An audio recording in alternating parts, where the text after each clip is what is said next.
નમસ્કાર, દૂરદર્શન સમાચારમાં હું દ્વૈતા જોશી આપનું સ્વાગત કરું છું। સમાચારની શરૂઆત કરીશું આજના મુખ્ય સમાચારથી। પ્રધાનમંત્રીએ જવાહરલાલ નહેરુ પોર્ટ ટ્રસ્ટના ચોથા ટર્મિનલની આધારશિલા પ્રસ્થાપિત કરી। ઇન્દુમિલ કમ્પાઉન્ડમાં ડોક્ટર બાબા સાહેબ આંબેડકર સ્મારકનું અને મેટ્રો રેલના કોરિડોરનું કર્યું ખાતમુહૂર્ત। ભારત રત્ન લોકનાયક જયપ્રકાશ નારાયણની 113મી જન્મજયંતિ આજે। જેપીને શ્રદ્ધાંજલિ આપવા નવી દિલ્હીમાં આજે લોકતંત્ર પ્રહરી અભિનંદન કાર્યક્રમમાં પ્રધાનમંત્રી શ્રી મોદીએ જણાવ્યું કે જેપીએ નવનિર્માણ આંદોલનને નવી પ્રકારની રાજનીતિને જન્મ આપ્યો। સરકારની લોકોપયોગી અને કલ્યાણકારી યોજનાઓની માહિતી લોકો સુધી અસરકારક રીતે પહોંચાડવા અંગે ભાજપ વક્તા કાર્યશાળામાં વિચાર વિમર્શ। આનંદીબેનની ઉપસ્થિતિ। સ્થાનિક સ્વરાજ્યની ચૂંટણીઓ માટે ઉમેદવારોની ફાઇનલ યાદી 24થી 28 સુધીમાં થશે તૈયાર। 2 દિવસ પછી શરૂ થનારા નવરાત્રી મહોત્સવની તડામાર તૈયારીઓ। ક્યાંક કોરાવેલા ગરબા તો ક્યાંક ટેટુ, ક્યાંક દાંડિયા તો ક્યાંક ચણિયા ચોળીની ચમક। આવતીકાલે બિહાર વિધાનસભાના પ્રથમ તબક્કાની ચૂંટણીનું થશે મતદાન। 10 જિલ્લાની 49 બેઠકો માટે 583 ઉમેદવારો મેદાનમાં।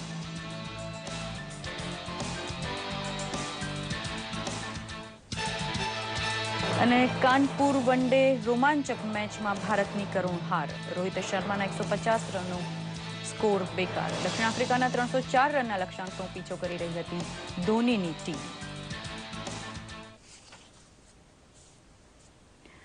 સમાચાર વિસ્તારપૂર્વક। પ્રધાનમંત્રી નરેન્દ્ર મોદી આજે મુંબઈના પ્રવાસે છે। તેમણે મુંબઈમાં જવાહરલાલ નહેરુ પોર્ટ ટ્રસ્ટ ખાતે ટર્મિનલનું ઉદ્ઘાટન કર્યું હતું। પછી પ્રધાનમંત્રીએ ડોક્ટર બાબા સાહેબ ભીમરાવ આંબેડકર સ્મારક સ્થળનું ઉદ્ઘાટન કર્યું હતું। પછી દાદરમાં ચૈત્યભૂમિ પર ડોક્ટર આંબેડકરને શ્રદ્ધાસુમન અર્પણ કર્યા હતા। સાથે મેટ્રો રેલના કોરિડોરનું ખાતમુહૂર્ત અને બાંદ્રા કુર્લા વિસ્તારમાં આયોજિત એક જનસભાને સંબોધી હતી। પ્રસ્તુત છે એક અહેવાલ। પ્રધાનમંત્રી નરેન્દ્ર મોદી આજે મુંબઈના એક દિવસીય પ્રવાસે છે। તેઓએ મુંબઈમાં જવાહરલાલ નહેરુ પોર્ટ ટ્રસ્ટ ખાતે ₹7,900 કરોડના ખર્ચે તૈયાર થનારા ટર્મિનલનું ખાતમુહૂર્ત કર્યું હતું। તેઓએ પોર્ટના ચોથા કન્ટેનર ટર્મિનલનું ખાતમુહૂર્ત કર્યું હતું। સૌપ્રથમ પહેલો તબક્કો 2017માં, જ્યારે બીજા તબક્કાનું કાર્ય 2022માં પૂર્ણ થશે। બંને તબક્કાનું કાર્ય પૂર્ણ થયે ટર્મિનલની લંબાઈ 2 કિલોમીટર વધી જશે। ત્યારબાદ પ્રધાનમંત્રીએ મુંબઈમાં ડોક્ટર બાબા સાહેબ ભીમરાવ આંબેડકર સ્મારક સ્થળનું ભૂમિપૂજન કર્યું હતું। મુંબઈમાં ઇન્દુમિલ પરિસરમાં બંધારણના ઘડવૈયા ડોક્ટર આંબેડકરના વૈશ્વિક કક્ષાના સ્મારક ભવનનું નિર્માણ 12.5 એકર જમીનમાં થશે। આ જ સ્થળે ડોક્ટર આંબેડકરના અંતિમ સંસ્કાર કરાયા હતા।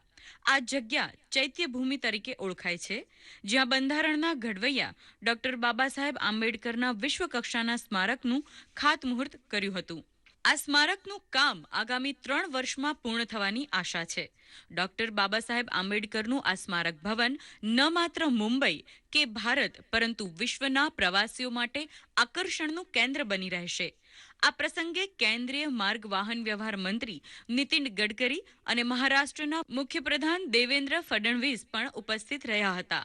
પ્રધાનમંત્રી મોદીએ નિર્માણ થનારા સ્મારક અંગેની જાણકારી રસપૂર્વક લીધી હતી। सिंगापुर के साथ 8,000 करोड़ रुपयों की पूंजी निवेश से मुंबई को और हिंदुस्तान को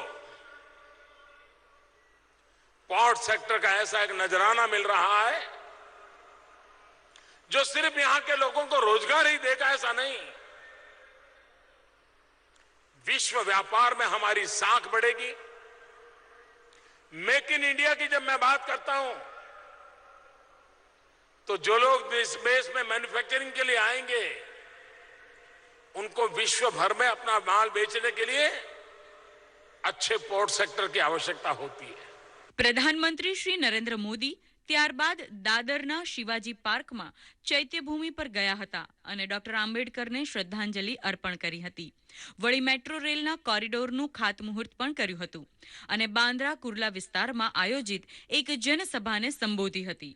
દૂરદર્શન સમાચાર, અમદાવાદ।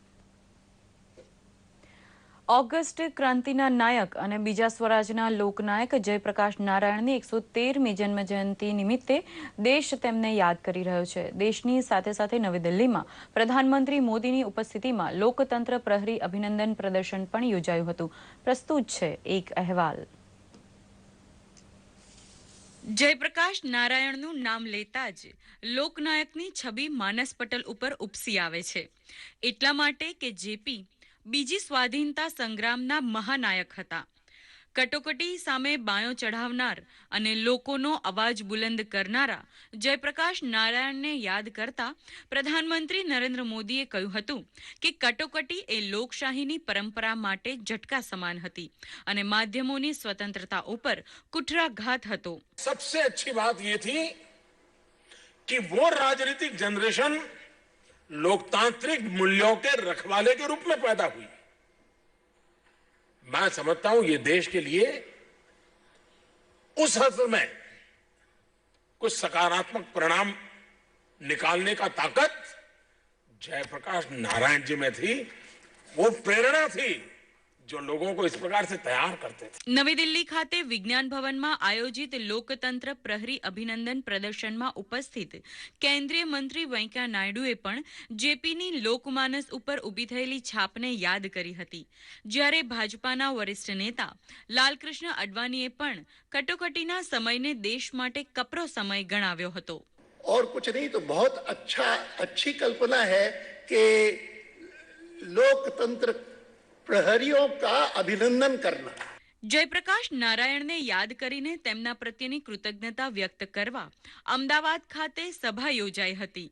વરિષ્ઠ પત્રકાર પ્રકાશ શાહની અધ્યક્ષતામાં યોજાયેલી આ સભામાં જેપીના વિચારોને જીવનમાં ઉતારવા ઉપર ભાર મુકાયો હતો. 74-77માં બીજા સ્વરાજની જે લડત થઈ તેના લોકનાયક જયપ્રકાશ નારાયણને એમના જન્મદિવસે યાદ કરવાને માટે આજે અહીં બધા એકત્ર થયા છીએ. એમાં કેટલાક મિત્રો એવા પણ છે જે લોકો 75-77 દરમિયાન મારી જેમ ગુજરાતમાં કે ગુજરાત બહાર મિસા હેઠળ પકડાયા હતા કટોકટી સામેના જંગમાં. સમગ્ર દેશને એક તાંતણે બાંધનાર જયપ્રકાશ નારાયણને શ્રદ્ધાંજલિ. દૂરદર્શન સમાચાર, અમદાવાદ. પશ્ચિમ એશિયાઈ દેશોના પ્રવાસના બીજા દિવસે રાષ્ટ્રપતિ ડોક્ટર પ્રણવ મુખર્જી જોર્ડનની રાજધાની ઉમ્માન પહોંચ્યા હતા. તેમણે અહીં મહાત્મા ગાંધી માર્ગને ખુલ્લો મૂક્યો હતો. રાષ્ટ્રપતિએ ગાંધીજીના આદર્શો અને મૂલ્યોને આ પ્રસંગે યાદ કર્યા હતા. બાપુએ વિશ્વમાં આપેલા અમૂલ્ય યોગદાનને પણ યાદ કરી ભાવવિભોર બન્યા હતા.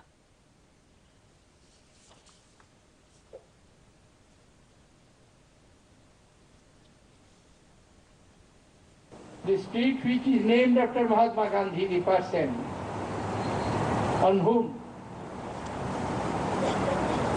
scientist Einstein make a comment on his death while expressing condolence.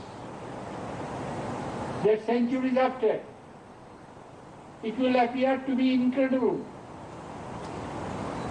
that a man like ours, in flesh and blood, tread the same earth on which we are walking, breathes in the same air in which we are breathing. People would not like to believe that this is the reality.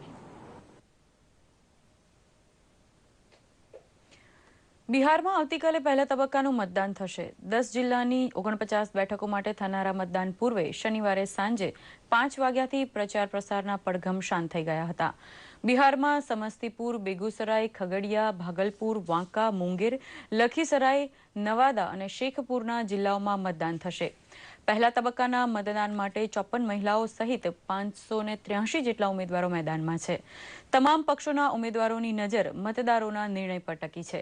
ચૂંટણી પંચે આવતીકાલે યોજાનારા મતદાનની તમામ તૈયારીઓ પૂર્ણ કરી દીધી છે. જ્યારે શાંતિપૂર્ણ મતદાન માટે પ્રશાસને પણ પૂરતા પ્રમાણમાં પોલીસનો ચાંપતો બંદોબસ્ત ગોઠવી દીધો છે.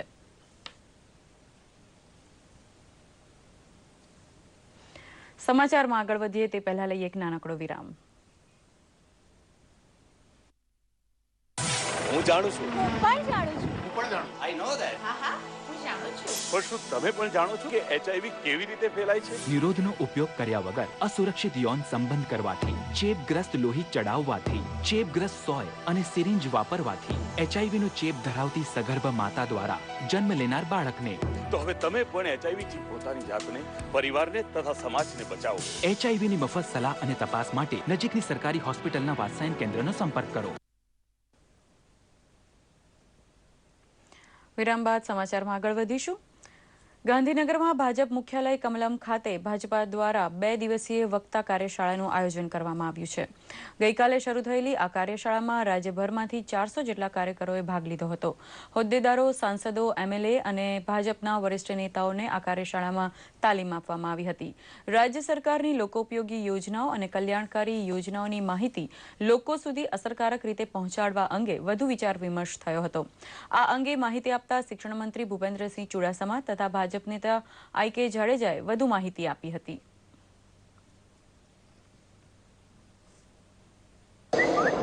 આ દેશમાં એક એવા રાજકારણી મહાનુભાવ થઈ ગયા કે અત્યાર સુધીમાં કહીને અમલ કરનાર એ નાનાજી દેશમુખ એકલા જ રહ્યા. જેવી રીતે સરકારી અમલદારની નિવૃત્તિની વયમર્યાદા હોય છે, એવી રીતે એમણે મોરારજીભાઈને, અટલ બિહારી વાજપેયીને એવું કહ્યું, જનતા મોરચાની સરકારની સંસદીય દળમાં એવું કહ્યું કે આપણી પણ નિવૃત્તિની સમય મર્યાદા હોવી જોઈએ. તાલુકા પંચાયત અને જિલ્લા પંચાયત માટે પ્રદેશ તરફથી નિરીક્ષકો જઈને પેનલો બનાવશે, યાદી બનાવશે અને આ યાદીઓ બનાવ્યા બાદ દિવાળી નવા વર્ષ પછી તુરત જ પ્રદેશ પાર્લામેન્ટરી બોર્ડ મળશે અને પ્રદેશ પાર્લામેન્ટરી બોર્ડ ઉમેદવારોની યાદી તૈયાર કરશે.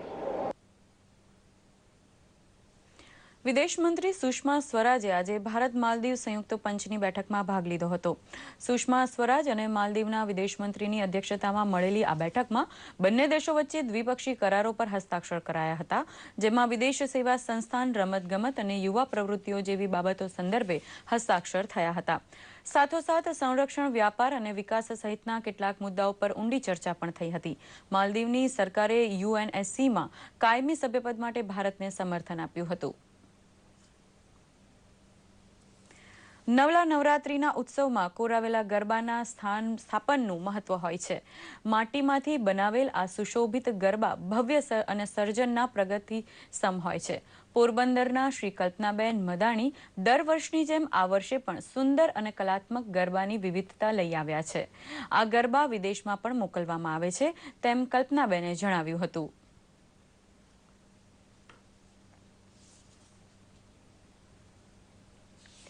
નવરાત્રીને અનુલક્ષીને યુવકો અને યુવતીઓ અવનવા ડ્રેસ પરિધાન સાથે શરીર ઉપર વિવિધ પ્રકારના ટેટુ બનાવવાની તૈયારીમાં લાગી ગયા છે.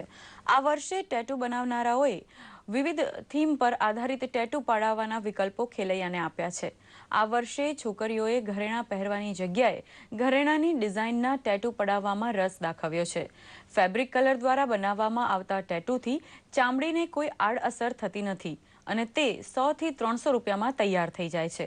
ટેટુ આર્ટિસ્ટ જાગૃતિબેન દ્વારા આ વર્ષે અલગ અલગ ગ્રુપમાં વિવિધ થીમ ઉપર ટેટુ બનાવવામાં આવી રહ્યા છે, જેમાં દેશ વિદેશની સ્ટાઇલ, સ્વાઇન ફ્લૂ, ડેન્ગ્યુ અંગે જાગૃતિવાળા ટેટુ તથા ચમકદાર રંગબેરંગી ઘરેણાના ટેટુ બનાવવામાં આવી રહ્યા છે. ગુજરાતભરમાં નવલી નવરાત્રીને આવકારવા ખેલૈયા તથા આયોજકો પરંપરાગત આયોજનની તૈયારીને આખરી ઓપ આપી રહ્યા છે. નવરાત્રી માટે મોટા પ્રમાણમાં દાંડિયાની જરૂરિયાત પડે છે.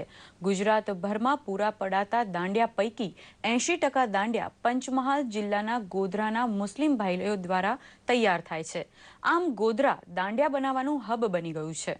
છેલ્લા 4 મહિનાથી ગોધરાના મુસ્લિમ સાંગડા ભાઈઓ દાંડિયા બનાવી સારી એવી રોજગારી મેળવે છે.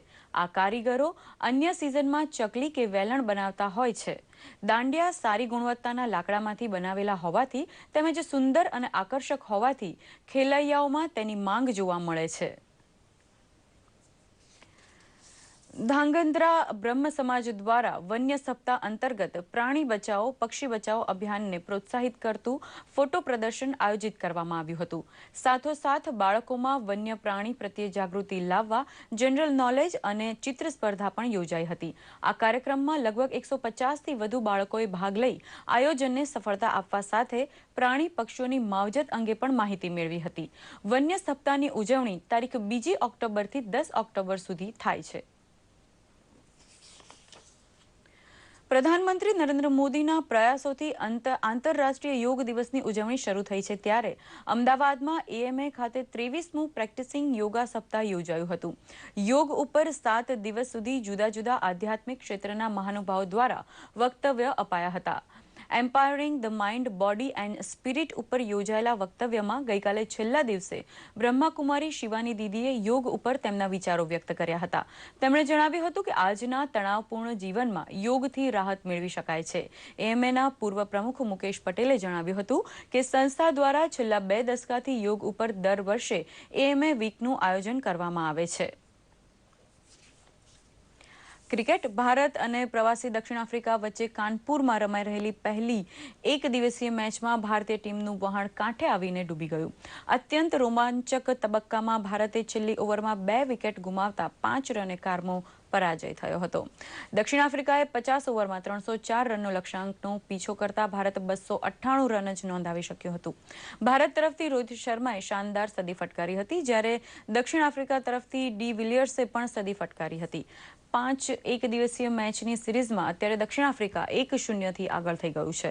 આ જ મેચમાં ભારતીય ફિરકી ગેંદબાજ રવિચંદ્રન અશ્વિન ઇજાગ્રસ્ત થતા બાકી મેચ માટે તે નહીં રમી શકવાના કારણે તેમના સ્થાને હરભજન સિંહનો સમાવેશ કરાયો છે.